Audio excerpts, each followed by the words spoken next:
এখানে একটা কুকুর দেখতেছে দাঁড়ানো অবস্থায়, মা তার বাচ্চাকে নিয়ে সিরিয়াস অবস্থায় দাঁড়িয়ে আছে। একটা গাড়ি আসতেছিল, হেল্প মানতেছিল, হেল্প করেনি। কুকুর তা দেখে দৌড়ে তার মালিকের কাছে নিয়ে গেল, মালিককে চাবি দিয়ে গেল, গাড়ির মালিকের কাছে নিয়ে গেল।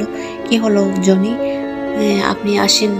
কুকুর বোঝাই দিল যে কুকুরের সাথে যাওয়ার জন্য গাড়ির দরজা খুলে দিল। ওটা গেট করে দেখাই দিচ্ছে গাড়ির মালিককে। গাড়ির মালিক বললো, ও আল্লাহ, ও মা গড, কি হলো, আসেন আসেন, গাড়িতে উঠেন তাড়াতাড়ি। নিয়ে গেল, দেখলো রাস্তায় একটা গাড়ি পড়ে আছে, আর্মিদের গাড়ি। সেটা কিভাবে সরানো যায় তা ব্যবস্থা করতে হবে। আর্মির প্রধান আসলো, বলতেছে আমি মাইক দিয়ে সবাইকে স্পিকার করে দিচ্ছি, সবাইকে জানিয়ে দিচ্ছি যে যেখানে আসেন সবাই হেল্প করতে আসেন, সাহায্য করেন। সবাই আসলো, গাড়িটা তুলে দিল। তারপর ওনারা সব চলে গেল, গাড়ি নিয়ে ক্লিনিকে চলে গেল। ডাক্তারে বললো কোনো টেনশনের কারণ নেই, সব সিরিয়াস মুক্ত।